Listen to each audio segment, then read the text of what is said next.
जय श्री राम भक्तगणों। प्रभु श्री राम के सारे भक्तों को मेरा प्रणाम स्वीकार हो। आज हम श्री रामचरितमानस कथा को आगे बढ़ाते हुए चलते हैं। इससे पहले कि श्री रामचरितमानस कथा शुरू करें, आप सभी भगवत प्रेमियों से मेरा निवेदन है कि एक बार मेरे इस चैनल को सब्सक्राइब कर लीजिए, जिससे आपको पूरी रामचरितमानस कथा का लाभ मिल सके। और वीडियो को लाइक करें और अपने प्रियजनों को शेयर करें, जिससे उनको भी श्री रामचरितमानस कथा का लाभ मिल सके। तो भक्तों, श्री रामचरितमानस कथा को अब हम आगे बढ़ाते हैं। जैसा कि इससे पहले वाले वीडियो में आप सभी ने सुना होगा और देखा भी होगा कि श्री रामचरितमानस कथा में विभीषण जी और रावण जी का रावण का संवाद चल रहा है। जो राक्षस राज रावण है, लंका के राजा, उनका और विभीषण जी का संवाद चल रहा है। तो उसमें विभीषण जी रावण को समझा रहे हैं कि माता सीता को भगवान श्री रामचंद्र को लौटा दो और उनकी शरण लो, मगर रावण इतनी आसानी से मानने वाला नहीं है। तो विभीषण ने पंडितों, पुराणों और वेदों द्वारा सम्मत वाणी से नीति बखान कर कही, पर उसे सुनते ही रावण क्रोधित होकर उठा और बोला कि रे दुष्ट, अब मृत्यु तेरे निकट आ गई है। अरे मूर्ख, तू जीता तो है सदा मेरा जलाया हुआ, पर हे मूढ़, पक्ष तुझे शत्रु का ही अच्छा लगता है। अरे दुष्ट, बता ना, जगत में ऐसा कौन है जिसे मैंने अपनी भुजाओं के बल से जीता न हो। मेरे नगर में रहकर प्रेम करता है तपस्वियों पर। मूर्ख, उन्हीं से जा मिल और उन्हीं को नीति बता। ऐसा कहकर रावण ने उन्हें लात मारी, परंतु छोटे भाई विभीषण ने बार बार उनके चरण ही पकड़े और उनको समझाया।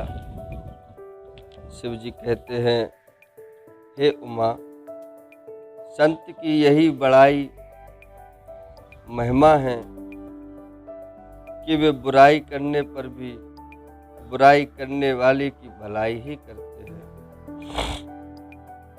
विभीषण जी ने कहा, आप मेरे पिता के समान हैं, मुझे मारा सो तो अच्छा ही किया। हे नाथ, आपका भला श्री राम जी को भजने में ही है।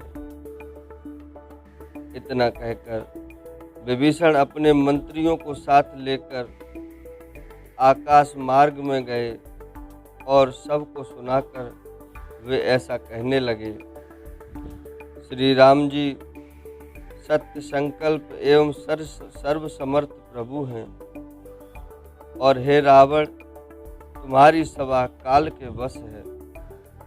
अतः अब मैं श्री रघुवीर की शरण जाता हूँ, मुझे दोष न देना। ऐसा कहकर विभीषण ज्यों ही चले त्यों ही सब राक्षस आयुहीन हो गए। उनकी मृत्यु उसी समय निश्चित हो गई। अब शिव जी कहते हैं, हे भवानी, साधु का अपमान तुरंत ही संपूर्ण कल्याण के नाश के लिए जवाबदेह है, अर्थात नाश कर देता है। रावण ने जिस क्षण विभीषण को त्यागा, उसी क्षण वह अभागा वैभव ऐश्वर्य से हीन हो गया। विभीषण जी हर्षित होकर मन में अनेकों मनोरथ करते हुए श्री रघुनाथ जी के पास चले। वे सोचते जाते थे, मैं जाकर भगवान के कोमल और लाल वर्ण के सुंदर चरण कमलों के दर्शन करूंगा। सेवकों को सुख देने वाले उनके चरण कमल हैं, जिन चरणों का स्पर्श पाकर ऋषि पत्नी अहिल्या तर गईं और जो दंडक वन को पवित्र करने वाले हैं, जिन चरणों को जानकी जी ने हृदय में धारण कर रखा है, जो कपट मृग के साथ पृथ्वी पर उसे पकड़ने के लिए दौड़े थे और जो चरण कमल साक्षात शिव जी के हृदय रूपी सरोवर में विराजते हैं। मेरा अहोभाग्य है कि मैं आज उन्हीं को देखूंगा। यहाँ हमें इस विभीषण जी के चरित्र से एक सीख मिलती है कि हमारे बड़े, चाहे भाई हो, चाहे गुरुजन हो, चाहे पिता हो, माता हो, वो कितने भी दुष्ट हमसे बर्ताव करें, पर हमें उनके साथ अच्छा बर्ताव ही करना चाहिए। और इसी अच्छा बर्ताव का फल है कि आज विभीषण को रावण के लात मारे जाने के बाद भी भगवान श्री रामचंद्र जी से मिलना पड़ रहा है और जिससे वे अपने सौभाग्य की सराहना कर रहे हैं। और यही तो विभीषण जी चाहते थे कि उन्हें प्रभु श्री राम के दर्शन हो। तो अब आगे चलते हैं। जिन चरणों की पादुकाओं में भरत जी ने अपना मन लगा रखा है, अब विभीषण जी विचार कर रहे हैं भगवान के चरणों के बारे में। आहा, आज मैं उन्हीं चरणों को अभी जाकर इन नेत्रों से देखूंगा। इस प्रकार प्रेम सहित विचार करते हुए वे शीघ्र ही समुद्र के इस पार जिधर श्री रामचंद्र जी की सेना थी और श्री रामचंद्र जी थे, वहां आ गए। वानरों ने विभीषण को आते देखा तो उन्होंने जाना कि शत्रु का कोई खास दूत है। उन्हें पहरे पर ठहराकर वे सुग्रीव के पास आए और उनको सब समाचार कह सुनाए। सुग्रीव ने श्री राम जी के पास जाकर कहा, हे रघुनाथ जी, सुनिए, रावण का भाई आपसे मिलने आया है। प्रभु श्री राम जी ने कहा, हे मित्र, तुम क्या समझते हो? तुम्हारी क्या राय है, सो हमें बता दो। अब वानर राज सुग्रीव ने कहा, हे महाराज, सुनिए, राक्षसों की माया जानी नहीं जाती। यह इच्छा अनुसार रूप बदलने वाला न जाने किस कारण आया है। जान पड़ता है यह मूर्ख हमारा भेद लेने आया है। इसलिए मुझे तो यही अच्छा लगता है कि इसे बांध रखा जाए। तब श्री राम जी बोले, हे मित्र, तुमने नीति तो अच्छी विचारी, परंतु मेरा प्रण तो है कि शरणागत के भय को हर लेना। जो मेरी शरण में आ जाए उसे फिर भय न लगे। प्रभु के वचन सुनकर हनुमान जी बहुत हर्षित हुए और मन ही मन कहने लगे कि भगवान कैसे शरणागत वत्सल शरण में आए हुए पर पिता की भांति प्रेम करने वाले हैं। श्री राम जी फिर बोले, जो मनुष्य अपने अहित का अनुमान करके शरण में आए हुए का त्याग कर देते हैं, वे पामर क्षुद्र हैं, पापमय हैं, उन्हें देखने में भी हानि है, या कह लो कि पाप लगता है। जिसे करोड़ों ब्राह्मणों की हत्या लगी हो, शरण में आने पर उसे भी नहीं त्यागता। जीव ज्यों ही मेरे सम्मुख होता है, त्यों ही उसके करोड़ों जन्मों के पाप नष्ट हो जाते हैं। पापी का यह सहज स्वभाव है कि कि मेरा भजन उसे कभी नहीं सुहाता। यदि वह रावण का भाई निश्चय ही दुष्ट हृदय का होता तो क्या वह मेरे सम्मुख आ सकता था। जो मनुष्य निर्मल मन का होता है वही मुझे पाता है। मुझे कपट और छल छिद्र नहीं सुहाते। यदि उसे रावण ने भेद लेने को भेजा है तब भी हे सुग्रीव, अपने को कुछ भी भय या हानि नहीं है, क्योंकि हे सखे, जगत में जितने भी राक्षस हैं, लक्ष्मण क्षण भर में उन सबको मार सकते हैं। और यदि वह भयभीत होकर मेरे शरण आया है तो मैं उसे प्राणों की तरह रखूंगा। कृपा के धाम श्री राम जी ने हंसकर कहा, दोनों ही स्थितियों में उसे ले आओ। तब अंगद और हनुमान सहित सुग्रीव जी कृपालु श्री राम जी की जय हो कहते हुए चल दिए। अब विभीषण जी को आदर सहित आगे करके बानर फिर वहां चले जहां करुणा की खान श्री रघुनाथ जी थे। नेत्रों को आनंद का दान देने वाले अत्यंत सुखद दोनों भाइयों को विभीषण जी ने दूर ही से देखा। फिर शोभा के धाम श्री राम जी को देखकर वे पलक मारना रोककर ठिठक कर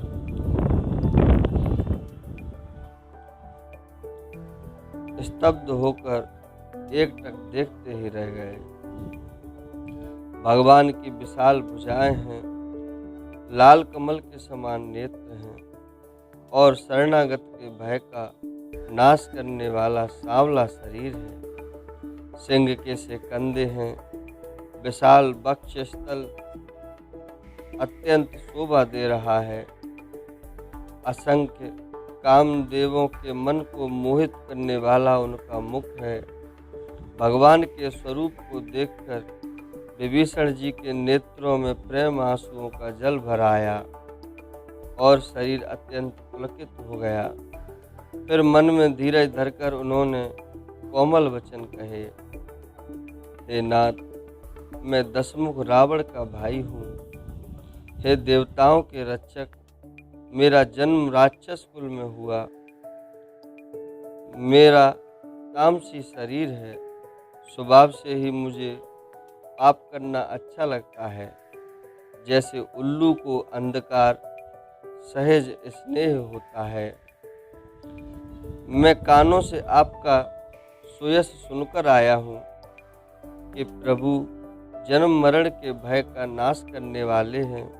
हे दुखियों के दुख दूर करने वाले और शरणागत को सुख देने वाले श्री रघुवीर, मेरी रक्षा कीजिए, रक्षा कीजिए, रक्षा कीजिए। ऐसा सुग्रीव जी भगवान श्री राम जी से विनय कर रहे हैं।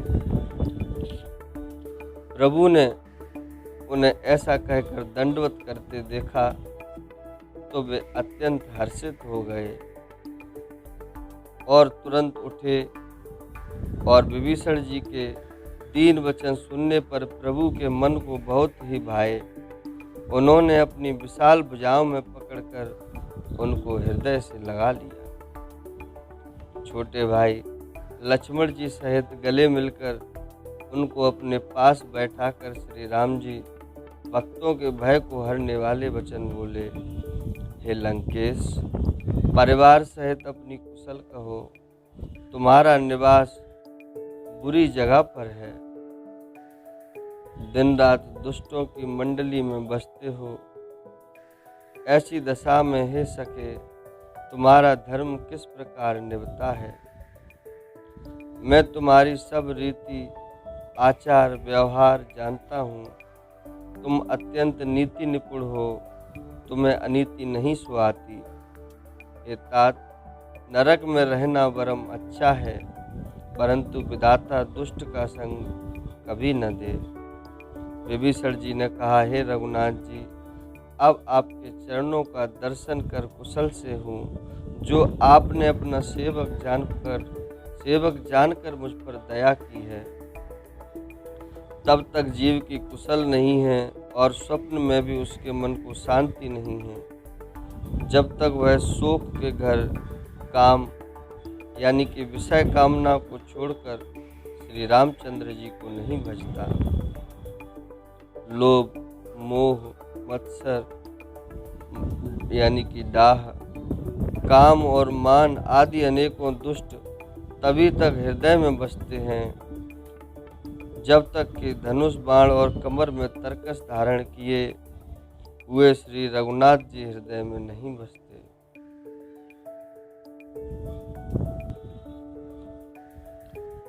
ममता पूर्ण अंधेरी रात है जो द्वेष रूपी उल्लुओं को सुख देने वाली है। वह ममता रूपी रात्रि तभी तक जीव के मन में बसती है जब तक प्रभु का प्रताप रूपी सूर्य उदय नहीं होता। हे श्री राम जी, आपके चरणाविंद के दर्शन कर अब मैं कुशल से हूँ, मेरी भारी भय मिट गए। हे कृपालु, आप जिस पर अनुकूल होते हैं उसे तीनों प्रकार के भवशूल नहीं व्यापते, जिन्हें हम आध्यात्मिक, अधिदैविक और अधिभौतिक कहते हैं। मैं अत्यंत नीच स्वभाव का राक्षस हूँ। मैंने कभी शुभ आचरण नहीं किया, जिनका रूप मुनियों के भी ध्यान में नहीं आता। उन प्रभु ने स्वयं हर्षित होकर मुझे हृदय से लगा लिया। हे कृपा और सुख के पुंज प्रभु श्री राम जी, मेरा अत्यंत असीम सौभाग्य है जो मैंने ब्रह्मा और शिव जी के द्वारा सेवित युगल चरण कमलों को अपने नेत्रों से देखा। अब श्री राम जी बोले, हे सखा सुनो, मैं तुम्हें अपना स्वभाव कहता हूँ। जिसे काकभूषुंड जी, शिव जी और पार्वती भी जानती हैं।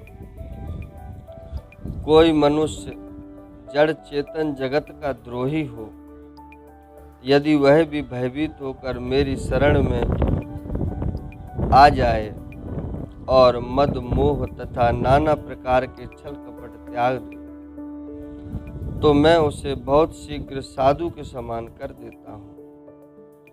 माता, पिता, भाई, पुत्र, स्त्री, शरीर, धन, घर, मित्र और परिवार, इन सब के ममत्व रूपी तागों को बटोरकर और उन सब की एक डोरी बटकर उसके द्वारा जो अपने मन को मेरे चरणों में बांध देता है, सारे सांसारिक संबंधों का केंद्र मुझे बना लेता है। जो समदर्शी है, जिसे कुछ इच्छा नहीं है और जिसके मन में हर्ष, शोक और भय नहीं है, ऐसा सज्जन मेरे हृदय में कैसे बसता है, जैसे लोभी के हृदय में धन बसा करता है। तुम सरीखे संत ही मुझे प्रिय हैं। मैं और किसी के निहोरे से कृतज्ञतावश देह धारण नहीं करता। जो सगुण साकार भगवान के उपासक हैं, दूसरे के हित में लगे रहते हैं, नीति और नियमों में दृढ़ हैं और जिन्हें ब्राह्मणों के चरणों में प्रेम है, वे मनुष्य मेरे प्राणों के समान हैं। हे लंकापति, सुनो, तुम्हारे अंदर उपर्युक्त सब गुण हैं, इससे तुम मुझे अत्यंत ही प्रिय हो। श्री राम जी के वचन सुनकर सब वानरों के समूह कहने लगे, कृपा के समूह श्री राम जी की जय हो, जय हो। प्रभु की वाणी सुनते हैं और उसे कानों के लिए अमृत जानकर विभीषण जी अघाते नहीं हैं। वे बार बार श्री राम जी के चरण कमलों को पकड़ते हैं। अपार प्रेम है, हृदय में समाता नहीं है। और वे कहते हैं, हे देव, हे चराचर जगत के स्वामी, हे शरणागत के रक्षक, हे सबके हृदय के भीतर की जानने वाले, सुनिए, मेरे हृदय में पहले कुछ वासना थी, वह प्रभु के चरणों की प्रतिरूपी नदी में बह गई। अब तो हे कृपालु शिवजी, मन को सदैव प्रिय लगने वाली अपनी पवित्र भक्ति मुझे दीजिए। जो शिवजी के मन को सदैव प्रिय लगती है वह भक्ति मुझे दे दीजिए। एवमस्तु। अब भगवान ने ऐसा ही हो कहकर तुरंत ही समुद्र का जल मांगा और कहा, हे सखा, यद्यप तुम्हारी इच्छा नहीं है, पर जगत में मेरा दर्शन अमोघ है, वह विफल नहीं जाता। ऐसा कहकर श्री राम जी ने उनको राज तिलक कर दिया। आकाश से पुष्पों की अपार वृष्टि हुई। श्री राम जी ने रावण के क्रोध रूपी अग्नि में, जो अपनी विभीषण की श्वास वचन रूपी पवन से प्रचंड हो रही थी, जलते हुए विभीषण को बचा लिया और उसे अखंड राज्य दिया। शिवजी ने जो संपत्ति रावण को 10 सिरों की बलि देने पर दी थी, वही संपत्ति श्री रघुनाथ जी ने विभीषण को बहुत सकुचते हुए दी। और सकुच क्यों रहे थे? इसलिए सकुच रहे थे कि मैं इसको कुछ दे नहीं पा रहा हूँ, अभी मेरे पास इसे देने के लिए मात्र एक छोटा सा राज्य है जिसे मैं इसे दे रहा हूँ। इस बात के लिए भगवान सकुच रहे थे। तो भक्तों, भगवान की ऐसी ही अपार लीलाओं को और आगे सुनने के लिए बने रहिए, हमारे साथ जुड़े रहिए हमारे चैनल से। और हमारा वीडियो पसंद आए तो प्लीज़ इसको लाइक ज़रूर करिए और अपने संबंधियों से शेयर करिए, जिससे कुछ ज्ञान की बातें उनको भी मिल सके।